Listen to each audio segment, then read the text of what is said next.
परम सच्चिदानंद घन प्रभु स्वयं शास्त्रों में विधान करते हैं कि आप ऐसे आचरण करोगे तो आप प्रसन्न रहोगे, आपकी आयु बढ़ेगी, आप परलोक में आनंद का उपभोग करोगे। आप ऐसे आचरण निषेधात्मक करोगे तो आपकी आयु नष्ट होगी, आप परलोक में दंड के भागी बनेंगे, आप सदैव अशांत और क्लेशित रहेंगे। तो आज चर्चा इस बात की करते हैं कि किन आचरणों से आयु बढ़ती है, किन आचरणों से आयु का नाश होता है। ऐसे कौन से आचरण हैं जिनको हम करके अपनी आयु को नष्ट कर देते हैं, अकाल मृत्यु को प्राप्त हो जाते हैं, भयंकर अशांति दुख आदि प्राप्त होता है। कौन से ऐसे आचरण हैं जिनके करने से हमारी आयु बढ़ती है, हमें सुख शांति की प्राप्ति होती है। ये नास्तिका निष्क्रियाश्च गुरु शास्त्राभिलंघिनः अधर्मज्ञा दुराचारास्ते भवन्ति गतायुषः। ऐसे नास्तिकता के वचन बोलते हैं, नास्तिकता की भावना में रहते हैं, जो शास्त्र की आज्ञा के विरुद्ध क्रियाएं करते हैं, जो गुरुदेव की अवहेलना करते हैं, गुरुदेव की आज्ञा का उल्लंघन करते हैं, जो धर्म को नहीं मानते हैं, दुराचार परायण रहते हैं, उनकी आयु बहुत जल्दी नष्ट हो जाती है। बहुत ध्यान देने योग्य बात है। उनकी आयु नष्ट हो जाती है, उनको अकाल मृत्यु की प्राप्ति होती है। उपासक को जो निषेध किया जा रहा है उसे कभी जीवन में स्वीकार नहीं करना चाहिए। कह रहे हैं कि जो लोग लोष्ठ मर्दी तृणच्छेदी नख खादी चयो नरः नित्योच्छिष्टः संकुशको नेहायुर्विंदते महत। कुछ लोग ऐसे होते हैं जिनका स्वभाव होता है दांत से तिनका चबाना, कपड़ा चबाना, अपने नाखूनों को चबाना। बैठ गए, तिनका तोड़ रहे हैं, कुछ भी फाड़ रहे हैं, किसी का भी जूठा अनूठा बासी ऐसा अपवित्र आहार पा रहे हैं। चंचल स्वभाव, चंचल चेष्टाएं, बैठे हैं पैर हिला रहे हैं। ऐसे लोगों की आयु नष्ट होने लगती है। ये शास्त्र आज्ञाएं बहुत ध्यान से सुने और इसको आचरण में उतारे।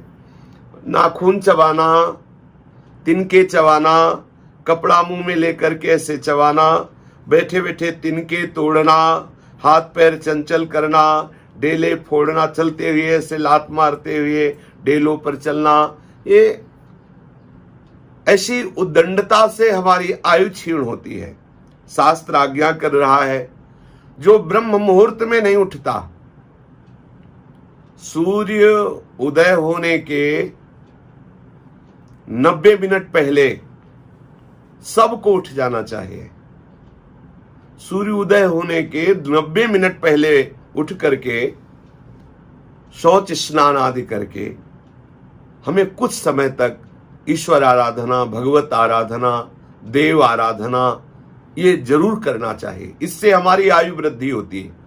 जो प्रातःकालीन वेला पर उठते हैं, उठ करके शौच स्नान करके देवाराधन, इष्टाराधन, भगवद आराधन ऐसा करते हैं, जो संध्या काल में प्रातः मध्याह्न सायं हरि आराधन करते हैं, देव आराधन करते हैं, संध्योपासना करते हैं, गायत्री आदि जप करते हैं, देवताओं को नमस्कार करते हैं, गुरुजनों को नमस्कार करते हैं, उनकी आयु बढ़ती है।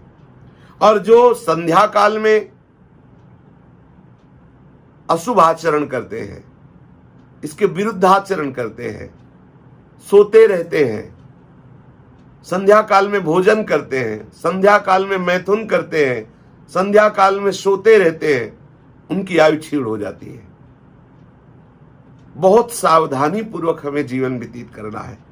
शास्त्र आज्ञा कर रहा है कि जो सायंकाल में शयन करता है, संध्या काल में प्रातः मध्याह्न सायं, ये संध्या काल में शयन करता है, भोजन करता है, मैथुन करता है, व्यर्थ का भाषण, व्यर्थ की चेष्टाएं करता है, उसकी आयु नष्ट हो जाती है। जो संध्या काल में देव आराधन, हरि आराधन, भगवत चिंतन, मंगल विधान करता है, वो अपनी आयु को बढ़ाता है, लोक परलोक में सुख को प्राप्त करता है। इसलिए ब्रह्म मुहूर्त में सबको उठ जाना चाहिए, शयन नहीं करना चाहिए। जो ग्रहण के समय में, मध्याह्न के समय में ग्रहण पड़ रहा है और आप सूर्य की तरफ देख रहे हैं, ठीक मध्याह्न का समय सूर्य की तरफ देख रहे हैं, आप सूर्य की तरफ खड़े होकर लघुशंका कर रहे हैं या सूर्य की तरफ लघुशंका कर रहे हैं, सूर्य की तरफ थूक रहे हैं, इससे आपकी आयु नष्ट हो जाएगी। यदि कोई काम भाव से पीड़ित हो करके परदारान गंतव्या सर्ववर्णे सुकर्हिचित नहीं दृश्मनायुष्यम लोके किंचन विद्यते यादृशं पुरुषस्येह परदारोपसेवनम यावन्तो रोमकूपाः स्युः स्त्रीणां गात्रेषु निर्मिताः। जो पुरुष काम भाव से व्याकुल हो करके किसी भी वर्ण की स्त्री के साथ भोग करता है,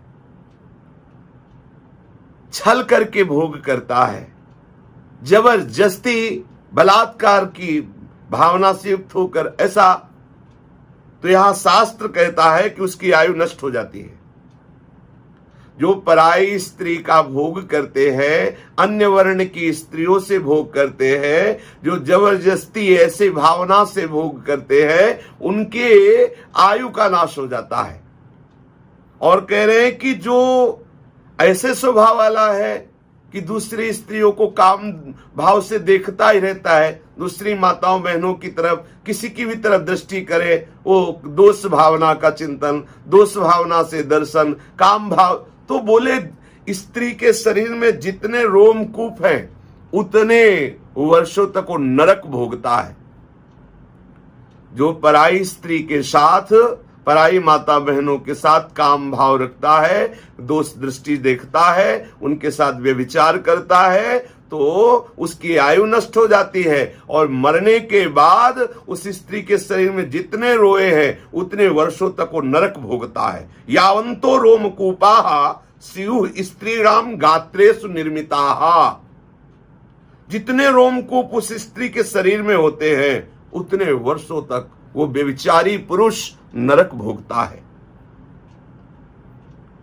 पंथा देयो ब्राह्मणाय गोभ्यो राजभ्यो एव च वृद्धाय भारतप्ताय गर्भिण्यै दुर्बलाय च।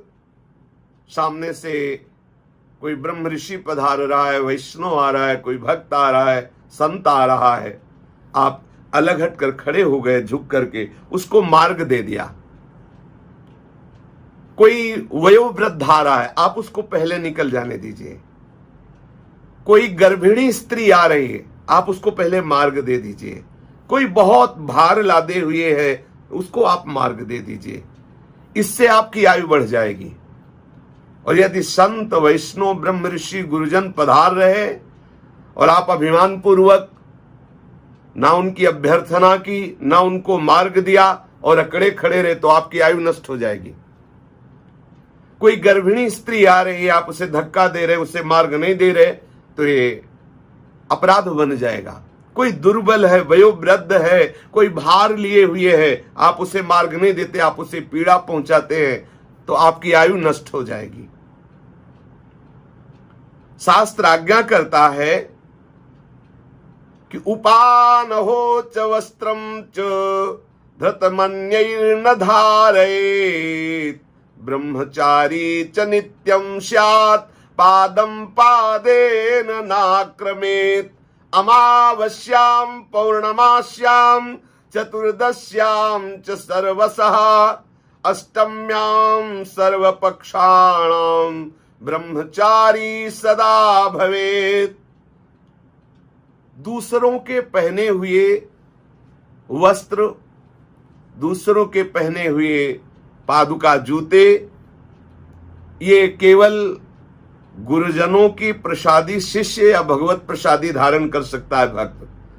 अन्य दूसरों के पहने हुए कपड़े नहीं पहनना चाहिए, अन्य दूसरों के पहने हुए पादुकाएं नहीं पहनना चाहिए। और अमावस्या, पूर्णिमा, चतुर्दशी, अष्टमी, एकादशी आदि तिथि को गृहस्थ को भी समागम नहीं करना, स्त्री समागम नहीं करना चाहिए, स्त्री सहवास नहीं करना चाहिए, ब्रह्मचर्य से रहना चाहिए। जो अमावस्या को, पूर्णिमा को, चतुर्दशी को, अष्टमी को, एकादशी को स्त्री समागम करता है तो उसकी आयु नष्ट हो जाती है। ये बहुत ध्यान देने योग्य बात है। यदि आप अन्य किसी के पहने हुए कपड़े पहनते हैं, अन्य किसी के पहने हुए जूते पहनते हैं और इन तिथियों में व्यभिचार करते हैं तो आपकी निश्चित आयु नष्ट हो जाएगी। इसलिए इन तिथियों में ब्रह्मचर्य रहें, गुरु या इष्ट की प्रसादी वस्त्र धारण करें।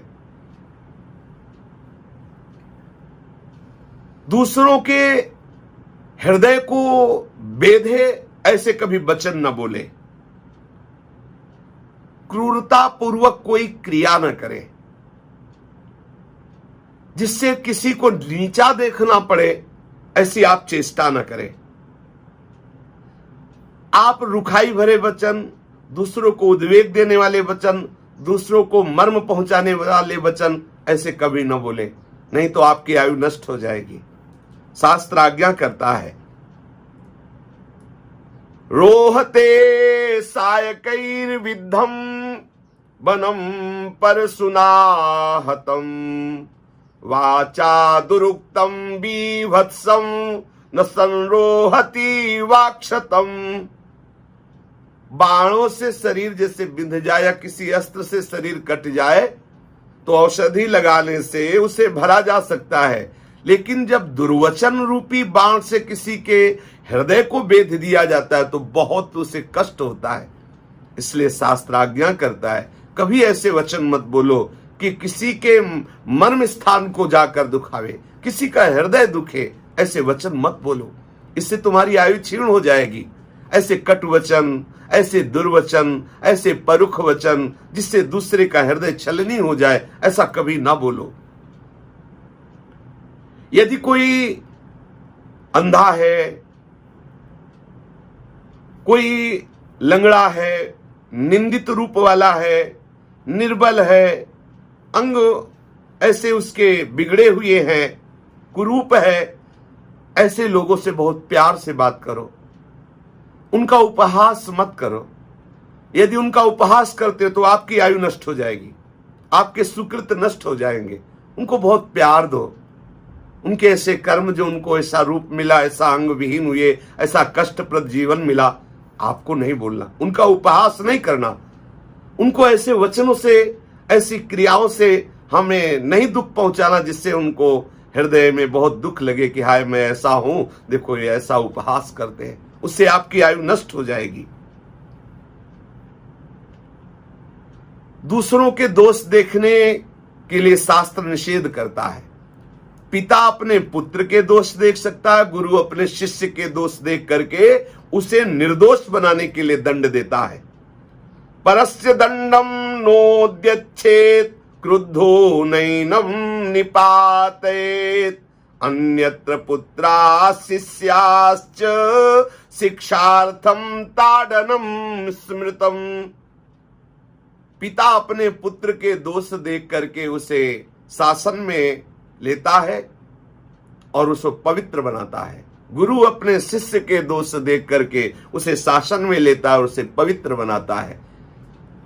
अन्य को शास्त्र आज्ञा करता है कि आप पर दोष दर्शन न करें। पर दोष दर्शन करेंगे, दूसरों की निंदा करेंगे, दूसरों की अवहेलना करेंगे तो आपके सुकृत नष्ट हो जाएंगे, आपकी आयु नष्ट हो जाएगी। शास्त्र आज्ञा करता है कृत्वा मूत्र पुरीशेतु रथ्यामाक्रम्य वा पुनः पाद प्रक्षालनम कुर्यात् स्वाध्याये भोजने तथा। जब आप मल त्याग कर रहे हो शौच में, शौचालय में, जब आप मूत्र त्याग कर रहे हो तो मौन रहिए। अगर आप ऐसा नहीं करते तो आपकी आयु नष्ट हो जाएगी। मलमूत्र त्याग करते समय जो बात करते हैं, मलमूत्र त्याग के बाद जो पवित्र नहीं होते हैं, ऐसे ही अपवित्र बने रहते हैं, उनकी आयु नष्ट हो जाती है। शास्त्र आज्ञा करता है कि आप शौचालय में शौच होने के बाद पवित्र होइए, आचमन कीजिए, पवित्र होकर फिर वस्त्र धारण कीजिए। लघुशंका गए हैं तो आप पवित्र होइए, हाथ धोइए, आचमन कीजिए और शौच लघुशंका के समय मौन रहिए। जब आप भोजन पा रहे हो तो मौन भगवत स्मरण करते हुए भोजन पाइए।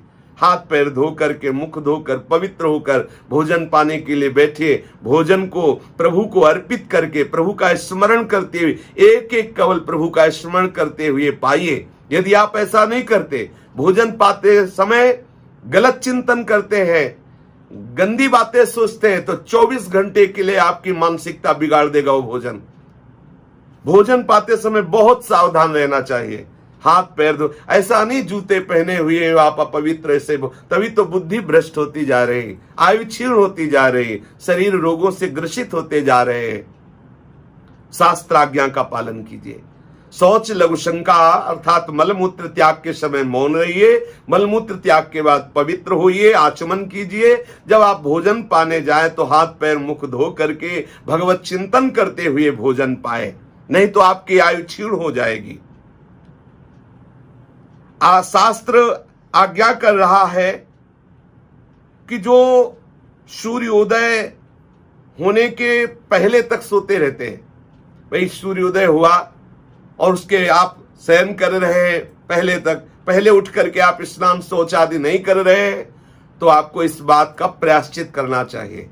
उपवास, आज हम भोजन नहीं पाएंगे, उपवास करेंगे, क्योंकि आज ब्रह्म मुहूर्त में हम सोते रहे, हमारे द्वारा भगवत आराधना। सोचो इतना अपराध है। जो लोग 8 बजे तक 10 बजे तक सोते रहते हैं तो उनकी आयु क्षीण होती है, उनकी बुद्धि मलिन होती है, विषयाशक्ति बढ़ती, शरीर अस्वस्थ हो जाएगा। आप निश्चित विश्वास मानिए, ये भगवान की वाणी, शास्त्र आज्ञा है। शास्त्र आज्ञा करता है कि आप बिना स्नान किए देव मंदिर में जाना, बिना स्नान किए आप जो देव कार्य हैं उनको करना, ये सब नहीं। सबसे पहले आप जब शौच करें तो स्नान जरूर करें, पवित्र जरूर हो। आप इसका रहस्य समझिए। जब आप ऐसे शौच किए हुए अपवित्र दशा में अपने घर में घूम रहे हैं तो आपकी जितनी वस्तुएं सब अपवित्र हो रही, उनसे फिर जो व्यवहार होगा सब अपवित्र व्यवहार होगा। वो स्वास्थ्य, बुद्धि, आयु सबका हरण करने वाला होगा। जब कभी आपको ठाकुर जी की प्रसादी वस्त्रमाला आदि मिले, बड़े सम्मान से तत्काल प्रणाम करके गले पे धारण कीजिए, उसको स्वीकार की। प्रसाद मिले तत्काल उसको मुख, ऐसे नहीं लिया और ऐसे तो फिर उससे आपको अपराध लगता है। ठाकुर जी का प्रसाद मिलते ही पहले माला, पुष्प, जो भी प्रसाद, पहले प्रणाम करे, अहोभाग्य, और तत्काल उससे स्वीकार करे। शास्त्र आज्ञा कर रहा है, जैसे खेती है, बहुत सुंदर अन्न है, उसमें खड़े खड़े लघुशंका करना, शौच करना। जैसे पीपल का वृक्ष है, आप उसके नीचे थूकना, लघुशंका करना, मल त्याग करना। जैसे देवालय है, मंदिर है, उसके समीप शौच करना, लघुशंका करना।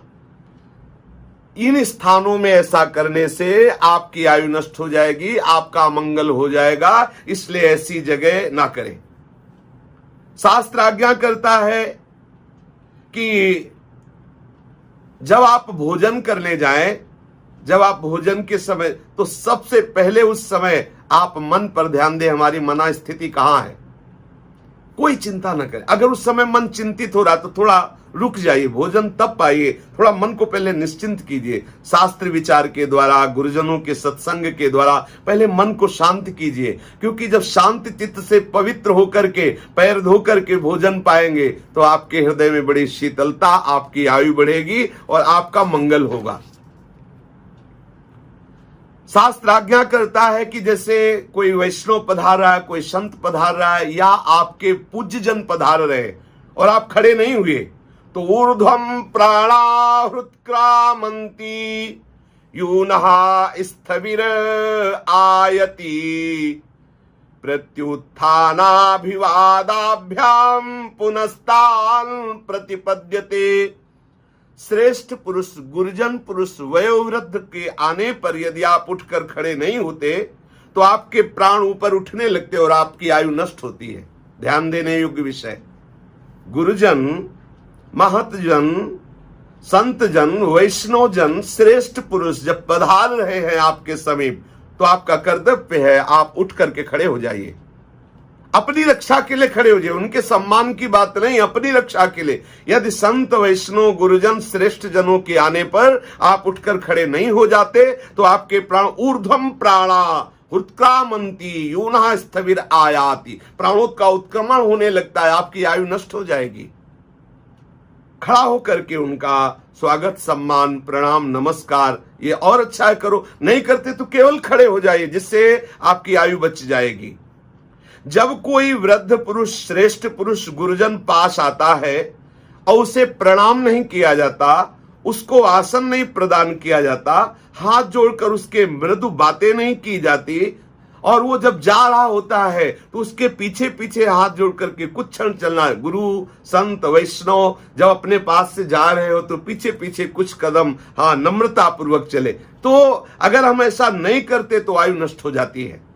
और यदि कोई संत गुरुजन पधारे, हम हाथ जोड़कर खड़े हो गए, आसन देकर मधुर वाणी से उनको बैठाला, जब वो जाने लगे तब प्रणाम करके उनके पीछे पीछे कुछ कदम चले, उससे हमारे सुकृत बढ़ते हैं, हमारी बुद्धि शुद्ध होती है, हमारी आयु की वृद्धि होती है। सूर्य, अग्नि, गौ और संत वैष्णवजन, इनकी तरफ मुख करके या इनके समीप कभी लघु शंका आदि न करें। जैसे गाय बन रही है तो आप वहीं लघु शंका कर दो, देवालय है वहां लघु शंका कर दो, संत जनों का आश्रम या संत जन बैठे हैं उधर, ऐसा नहीं। ये मनमानी आचरण करने से आपकी बुद्धि भ्रष्ट हो जाएगी, आपकी आयु नष्ट हो जाएगी। शास्त्र आज्ञा करता है कि गुरुणा चैव निर्बंधो न कर्तव्यः कदाचन अनुमान्यः प्रसाद्यश्च गुरुः क्रुद्धो युधिष्ठिर। यदि गुरुदेव आपको कह रहे कि आपको ऐसा करना है तो हठ नहीं करना है।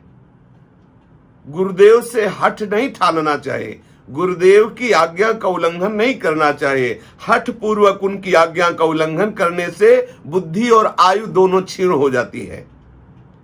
यदि गुरु अप्रसन्न हो जाए तो उनको हम प्रसन्न करने की चेष्टा करें, उनको हम मनाएं, हम वही चेष्टा करें जिससे गुरुदेव हम पर प्रसन्न हो। सम्यं मिथ्या प्रवत्तेपि वर्तितव्यं गुराभिः गुरु निंदा दहत्यायुर्मनुष्याणां न संशयः। जो गुरुदेव की निंदा करते हैं, गुरुदेव की प्रतिकूल व्यवहार करते हैं, गुरुदेव की अवहेलना करते हैं, अरे क्या होगा, और उनके प्रतिकूल हठ ठान करके उनके प्रतिकूल आचरण करते हैं, उनकी निंदा करते हैं, निश्चित गुरु निंदा करने वाले के समस्त सुकृत नष्ट हो जाते हैं, आयु नष्ट हो जाती है और वो दुर्गति को प्राप्त होता है। इसलिए हमारी आयु बढ़े, हम स्वस्थ रहे और निरंतर आनंद पूर्वक जीवन कटे, भगवत चिंतन पूर्वक। इसलिए हम शास्त्र आज्ञा के अनुसार आचरण करें। शेष चर्चा आगे। श्री राधा वल्लभ लाल की जय।